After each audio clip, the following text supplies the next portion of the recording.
அந்த இடத்திலிருந்து அவரை அசைக்க முடியல. அப்போ கருணாநிதி புலம்புன அந்த வார்த்தைகள் நமக்கு கேட்குது. எனக்கு 13 ஆண்டு கால தண்டனை போதாதா அப்படின்னு கேட்டார். 13 ஆண்டு காலம் கருணாநிதியை வனவாசத்திற்கு அனுப்பியவர் புரட்சி தலைவர் எம்ஜிஆர்.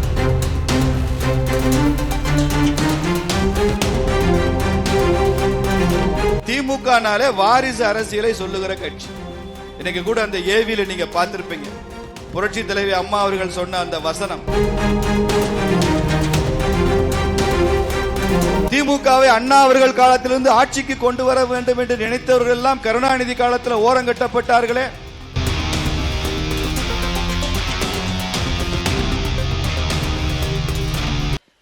வரலாறு நம் மீது ஒரு கடமையை திணித்திருக்கிறது நண்பர்களே.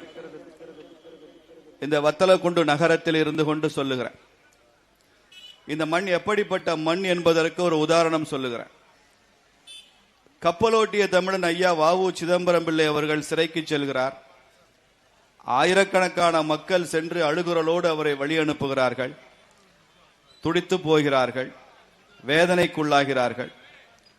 சில ஆண்டுகள் கழித்து அவரை சிறையில் இருந்து விடுதலை செய்கிறது வெள்ளையன் அரசு. வரவேற்க ஆள் இல்லை. சிறை வாசலை விட்டு வெளியிலே வந்த வ.உ.சி தனிமையாக நிற்கிறார். அப்போது அவரை வரவேற்க சென்ற ஒரே ஒரு நபர் தொழுநோயால பாதிக்கப்பட்ட சுப்பிரமணிய சிவா அவர்கள். அந்த சுப்பிரமணிய சிவா பிறந்த மண் தான் இந்த வத்தலக்குண்டு என்பதிலே எனக்கு மிகப்பெரிய பெருமை இருக்கிறது.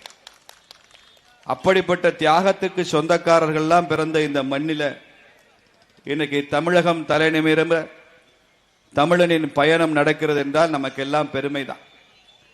இந்த கூட்டமும் இந்த கூட்டணி கட்சிகளும் ஆர்ப்பாட்டமும் பாரதிய ஜனதா கட்சியின் உற்சாகத்தை எல்லாம் பார்க்கும்போது, இதே காளியம்மன் கோவில் திடலில் இன்னும் 6 மாதங்களில் அதிமுக பிஜேபியின் வெற்றி விழா கூட்டமும் இங்கே நடைபெறும் என்பது அதற்கு முன்னுரை எழுதுவதாகத்தான் இந்த நிகழ்ச்சி தெரிகிறது.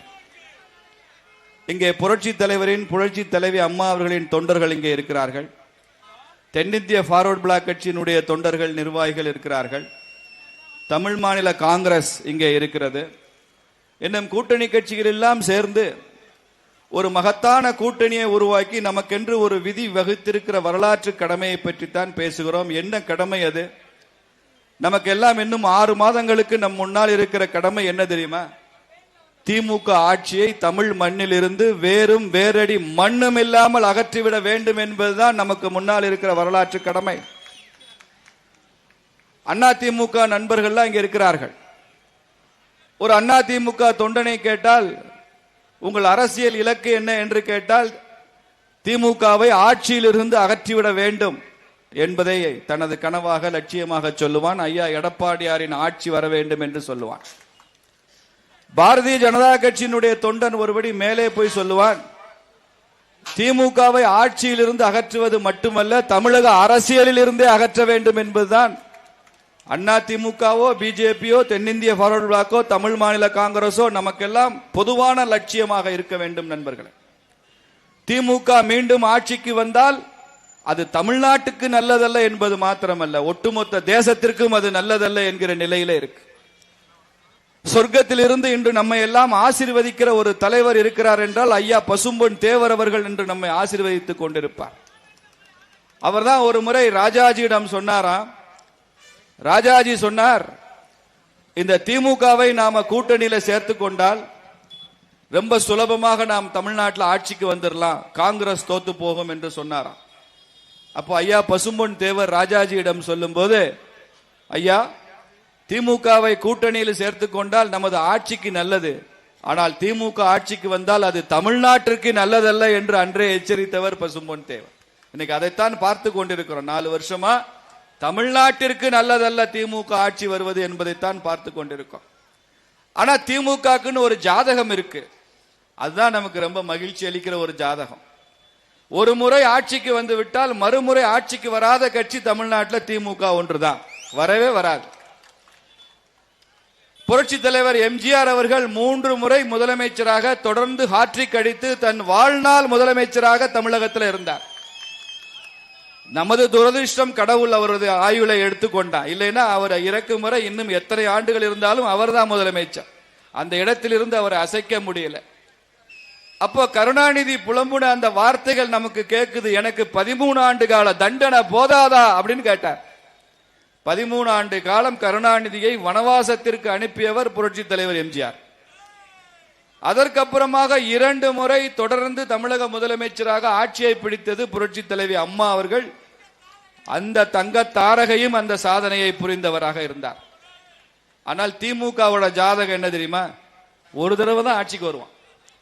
அது கூட நம்மகிட்ட ஏதாவது பிரிவு இருந்தாதான், நம்மகிட்ட ஒற்றுமை இல்லாம இருந்தா தான் அதை பயன்படுத்தி கொண்டு ஆட்சிக்கு வருவான். 5 வருஷம் கழிச்சு இந்த ஆட்சி எப்படா போகும், நீ ஆண்டது போதும் மக்கள் மாண்டது போதும் என்று மக்கள் போர்க்குரல் எழுப்புவார்கள், அறைகூவல் விடுவார்கள், ஆட்சி கவிழ்ந்து விடும். கருணாநிதிக்கு அதுதான் நிலைனா ஸ்டாலினுக்கு என்ன நிலைமை? அந்த கட்சியில் அதை தாண்டி என்ன இருக்கு? ஒரு குடும்பத்தை தாண்டி அந்த கட்சியில் என்னங்க இருக்கு? திமுகனாலே வாரிசு அரசியலை சொல்லுகிற கட்சி.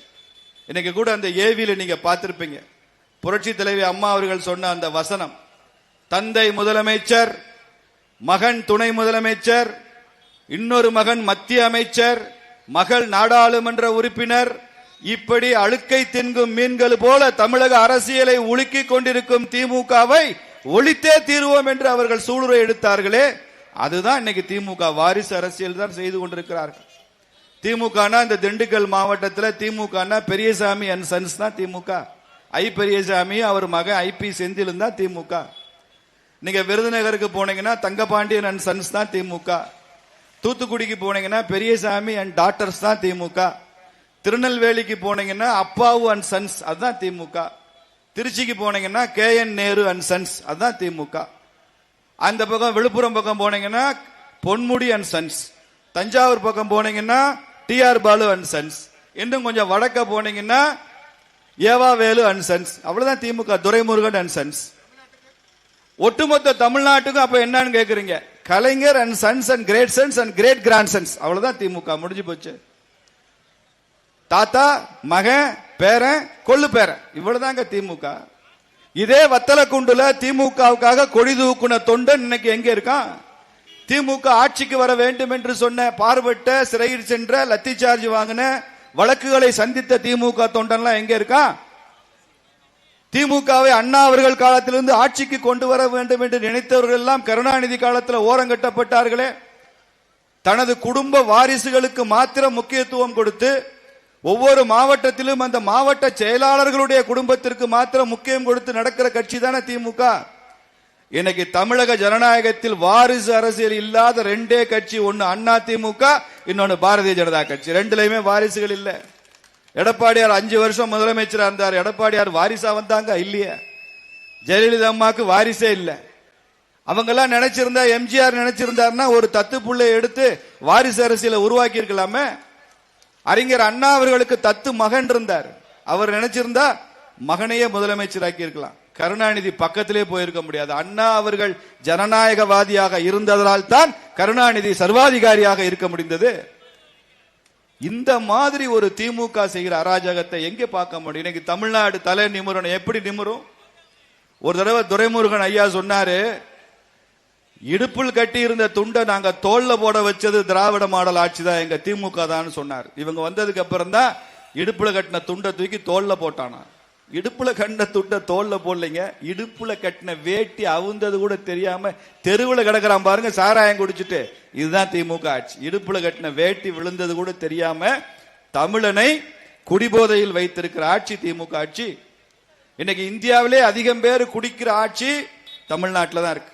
அதிக குடி நோயாளிகள் இருக்கிற ஆட்சி தமிழ்நாட்டில் தான் இருக்கு. தீபாவளிக்கு மாத்திரம் 750 கோடி ரூபாய்க்கு டாஸ்மாக் வித்ததுன்றான்.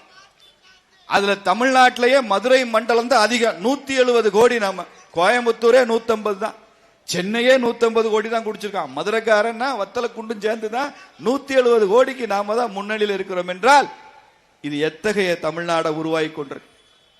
இந்தியா பூரா 1 லட்சம் பேருக்கு 12 பேர் தற்கொலை செய்து கொள்கிறார்களாம். தமிழ்நாட்டில் 1 லட்சம் பேருக்கு 26 பேர் தற்கொலை செய்து கொள்கிறார். இந்த ஆட்சியில வாழ்றதை விட செத்து போறது நல்லதுன்னு நினைச்சிருக்கான். எல்லாத்துக்கும் தற்கொலை செய்கிறது அதிகம், குடிநோயாளிகள் அதிகம், சைக்காட்ரிக் ட்ரக் மனநோய் மருந்துகள் விற்பனை இந்தியாவிலே தமிழ்நாட்டில் தான் அதிகம். அவ்வளவு சைக்காட்ரிக் ட்ரக் விற்குது. சட்டம் ஒழுங்கு பிரச்சனை அதிகம், லாக்அப் டெத் அதிகம், பள்ளி கல்லூரி வளாகங்கள்ல பெண்களுக்கு பாதுகாப்பு இல்லாத தன்மை அதிகம். எங்க ஒரு 25,000 பேர் கூடின கூட்டத்தில் 41 பேர் செத்து போயிட்டான்னா இப்படி ஒரு ஆட்சி நடக்கலாமா? அன்னைக்கே நீ ராஜினாமா பண்ணிட்டு போயிருக்க வேண்டாமா இந்த அரசாங்கம்? உத்தரப்பிரதேசத்தில் யோகி ஆதித்யநாத் பிஜேபி முதலமைச்சர் இருக்கிறார். கும்பமேளாக்கு 50 கோடி பேர் போறாங்க. 50 கோடி பேர் கலந்து கொண்ட நிகழ்வில் கும்பமேளால ஒரு சின்ன அசம்பாவிதம் இல்ல, ஒருத்தருக்கு காயம் ஏற்படல, உயிரிழப்பு என்ற பேச்சுக்கே இடம் இல்ல. 25,000 பேர்ல 41 பேர் செத்துட்டான்னா இப்படி ஒரு ஆட்சி தேவையா தமிழக மக்களுக்கு? அரசியல்னாலே மக்கள் உயிரை காப்பாற்றுவதான, உயிரை எடுப்பதில்லையே. அதனால்தான் சொல்லுகிறோம், தமிழகம் தலைநிமிர இந்த தமிழனின் பயணத்தில் ஐயா நயினார் நாகேந்திரன் அவர்கள் எல்லா மாவட்டத்திற்கும் சென்று வருகிறார். எல்லா மாவட்டத்திற்கும் செல்லும் போதெல்லாம் எழுச்சி மிகுந்த வரவேற்பு, கூட்டணி கட்சிகளுடைய வரவேற்பு. இதுல ஊடகங்களையும் திமுகலையும் அண்ணா திமுகவுக்கும் பிஜேபிக்கும் கூட்டணி ஜெல்லாகல. உங்க கூட்டணி இருக்கா? உங்க கொத்தொடிமை கூட்டணியே இருக்கும் போது எங்க கொள்கை கூட்டணி இருக்காதா? அண்ணா திமுகவுக்கும் பிஜேபிக்குமான கொள்கை கூட்டணி இருக்காதா? கொத்தடிமை கூட்டணி நிக்குது. அங்கே காங்கிரஸ் டயர் எப்ப கலண்டு போக போகுதுன்னு தெரியல. இங்க அண்ணன் திருமாவளவன் ஒரு மாதிரியா பேசிட்டு இருக்கிறார், அந்த டயர் எப்ப கலண்டு போக போகுதுன்னு தெரியல. திமுக நண்பர்களை சொல்கிறேன், கூட்டணியை பற்றி நீங்கள் கவலைப்படாதீர்கள். அண்ணா திமுக பாஜக கூட்டணி தமிழகத்தில் 200 இடங்களில் வெற்றி பெற போகிற கூட்டணி என்பதிலே நாங்கள் திரும்ப திரும்ப சொல்லுவோம்.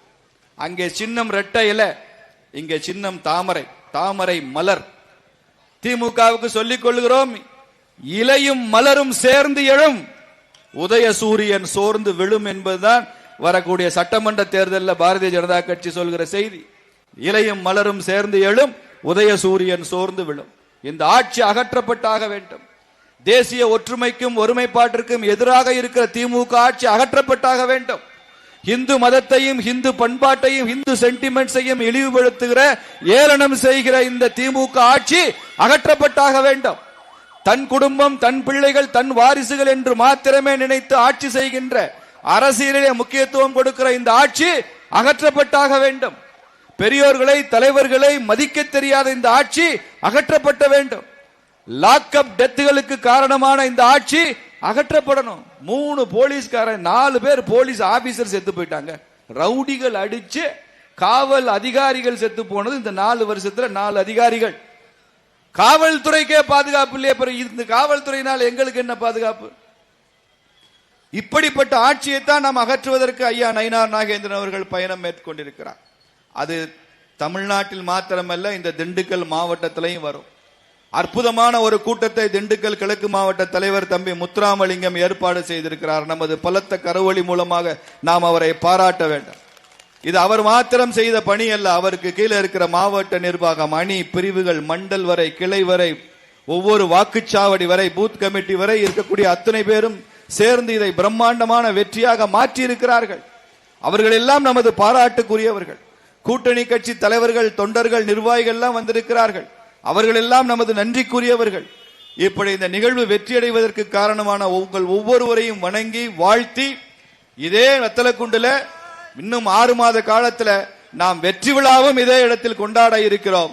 அதற்கு இந்த காளியம்மன் நமக்கு அருள் புரிவார் என்று சொல்லி விடைபெறுகிறேன். பாரத் மாதா கி, பாரத் மாதா கி, பாரத் மாதா கி. வெற்றிவேல், வெற்றிவேல்.